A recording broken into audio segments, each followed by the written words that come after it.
Hello students, welcome back to my YouTube channel. आज हम करेंगे keywords to crack case studies. सबसे पहली जो प्रॉब्लम बच्चों को पेपर में आ सकती है in identifying the concept of financial management और फाइनेंशियल प्लानिंग। तो फाइनेंशियल मैनेजमेंट को आइडेंटिफाई करने के लिए अगर आपके पास word optimal procurement as well as usage of fund आ जाता है और it is an analysis of cost और बेनिफिट और कंपैरिजन ऑफ कॉस्ट और बेनिफिट वर्ड आ जाता है, तो आपका जो कॉन्सेप्ट है वो फाइनेंशियल मैनेजमेंट होगा। फाइनेंशियल प्लानिंग के लिए आपके पास जो वर्ड आएगा it is financial blueprint of the company, और it could be smooth operation. Smooth operation facilitate करता है financial planning. And last, it helps in anticipating future plans. तो अगर ये कीवर्ड्स आ जाते हैं तो आप बहुत इजीली कॉन्सेप्ट को आइडेंटिफाई कर सकते हैं। नेक्स्ट जो बहुत ज्यादा प्रॉब्लम बच्चों को आ रही है is to differentiate between capital structure and financing decision. देखो डेफिनेशन तो ऑलमोस्ट सेम है। फाइनेंसिंग डिसीजन बात करता है to determine the overall cost of capital and financial risk of the enterprise and quantum of fund to be raised from different source of finance। अगर ये lines आ जाती है तो फाइनेंसिंग डिसीजन है आंसर। कैपिटल स्ट्रक्चर मेजरली बात करता है mix of owners fund and borrowed fund.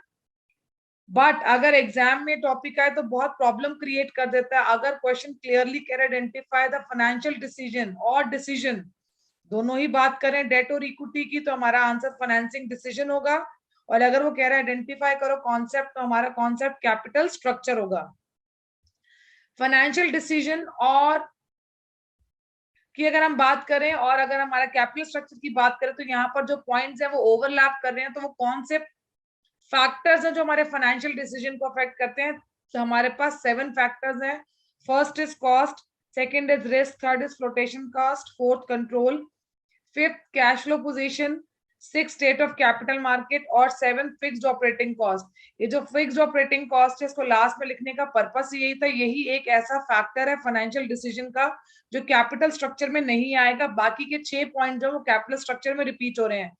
Cost की बात करें तो अब यहाँ पर कॉस्ट हमारे पास 3 तरीके से गिवन है। Cost of debt, cost of equity और फ्लोटेशन कॉस्ट तो हमारे पास रिपीट ही आ रहा है दोनों में। देन हमारे पास रिस्क कंसिडरेशन का पॉइंट जो है वो रिपीट हो रहा है। हमारे पास कंट्रोल का पॉइंट रिपीट हो रहा है। कैश फ्लो पोजीशन रिपीट हो रहा है। अगर मैं स्टेट ऑफ कैपिटल मार्केट की बात करूं तो यहाँ पर उसका नाम जो है वो स्टॉक मार्केट कंडीशन के नाम से। ये 7 पॉइंट अगर हम देखें तो कहीं ना कहीं ओवरलैपिंग है फाइनेंशियल डिसीजन की, एक्सेप्ट फिक्स्ड ऑपरेटिंग कॉस्ट वाला पॉइंट जो है वो रिपीट नहीं हो रहा है, वो कैपिटल स्ट्रक्चर में नहीं आ रहा। इसके अलावा 7 और पॉइंट है, that is capital structure of other companies, interest coverage ratio, debt service coverage ratio, then it is return on investment flexibility, tax rate, and last is regulatory framework। तो ये 7 point जो हैं वो रिपीट नहीं हो रहे हैं या दोनों में नहीं है, फाइनेंशियल डिसीजन और कैपिटल स्ट्रक्चर में, पर पहले 7 पॉइंट जो है वो दोनों में आ रहे हैं except fixed operating cost. I hope इस वीडियो से आपको बहुत बेनिफिट मिलेगा to identify your factors affecting financial decision and capital structure. See cost की बात करें तो देखो कॉस्ट में cost of debt, cost of equity और ऑल दो हमारे पास जो फाइनेंस फ्लोटेशन कॉस्ट है वो डायरेक्टली जो है दोनों में रिपीट होकर आ रही है। I hope this is clear. Moving next. Next बेटा, how to differentiate between the different decision, financial decision, investment decision, financing decision और डिविडेंड डिसीजन। इन्वेस्टमेंट डिसीजन में आपके पास स्केर्स रिसोर्सेज, फिक्स्ड एसेट और करंट एसेट्स की बात होंगी। और करंट एसेट्स के लिए हम वर्किंग कैपिटल टर्म यूज करते हैं और उसे अफेक्ट कर उसके लिए वर्ड जो आ सकते हैं आइडेंटिफाई करने के लिए प्रॉफिटेबिलिटी एंड लिक्विडिटी।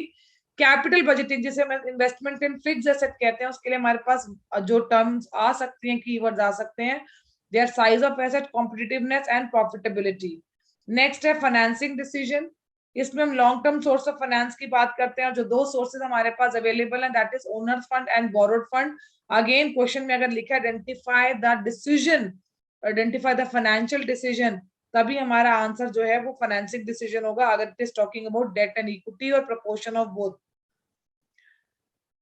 देन बेटा हमारे पास आता है डिविडेंड डिसीजन। डिविडेंड डिसीजन में अगर डिस्ट्रीब्यूशन ऑफ प्रॉफिट की बात करें, प्रॉफिट को रिटेन करने की, रिजर्व करने की बात हो तो बहुत इजीली आइडेंटिफाई होता है डिविडेंड डिसीजन। बट यस, अगर क्वेश्चन बात करें overall objective of financial management that is shareholders wealth maximization किस फाइनेंसिंग डिसीजन से, सॉरी फाइनेंशियल डिसीजन से अफेक्ट होती है, then that is dividend decision.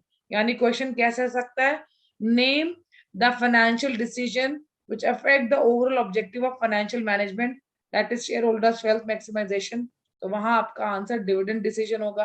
आगे क्वेश्चन चाहे आप इसके फैक्टर्स पूछे तो आप बहुत इजीली लिख सकते हो, पर पहले आपको करेक्ट डिसीजन को आइडेंटिफाई करना है. Then how to differentiate between production cycle and business cycle. Business cycle point आते हैं, हम बात करें डिप्रेशन, रिसेशन और बूम पीरियड की, इसके हिसाब से जो है आपकी रिक्वायरमेंट होगी फंड की. देन हमारे पास नेक्स्ट है production cycle. It is talking about the operating cycle. Time span की बात कर रहे हैं, जब आप फंड जो प्रोक्योर रॉ मटेरियल जो आप प्रोक्योर कर रहे हो उसको कन्वर्ट कर रहे हो into finish good. Then trade receivable, अगर आपने उसको जो है वो क्रेडिट पर बेचा, and then conversion of that trade receivable into cash. तो पूरा साइकिल है, that is production cycle. Then आता है how to differentiate between choice of technique and technology upgradation. इस पॉइंट में भी कई बार देखा, ये फैक्टर्स हैं फिक्स्ड कैपिटल रिक्वायरमेंट के. Choice of technique is talking about labour intensive and capital intensive techniques, जबकि टेक्नोलॉजिकल अपग्रेडेशन बात कर रहा है कि टेक्नोलॉजी कहीं ऑब्सोलीट तो नहीं हो गई है, या एडवांसमेंट तो नहीं आ गई है. Upgradation is advancement only. जैसे अगर हम कंप्यूटर्स की बात करें, मोबाइल फोन्स की बात करें, इलेक्ट्रॉनिक गैजेट्स की, तो आए दिन इनमें अपग्रेडेशन होती रहती है. तो इनकी जो इंडस्ट्रीज है वहां पर हमारे पास टेक्नोलॉजिकल अपग्रेडेशन की नीड ज्यादा रहती है, तो फिक्स कैपिटल की रिक्वायरमेंट भी ज्यादा होगी. Then how to differentiate between cost of debt, cost of equity and flotation cost. Cost of debt is rate of interest on debt, right? और कॉस्ट ऑफ इक्विटी देखो, जब आप बहुत ज्यादा डिबेंचर्स इश्यू करते हो एज अ कंपनी, तो आपका जो फिक्स्ड ऑब्लिगेशन इंटरेस्ट है, that is financial risk for the company, जो शेयर होल्डर के लिए इंक्रीज हो जाता है. ऐसे सिचुएशन में जब आपका रिस्क बढ़ जाता है तो आपका जो शेयर होल्डर है वो हायर रिटर्न भी एक्सपेक्ट करता है. और फ्लोटेशन कॉस्ट आपका क्या है? It is the cost of raising fund. With this, I think all the doubts related to this particular chapter is clear. Thank you for watching this video. Stay connected and do subscribe my channel.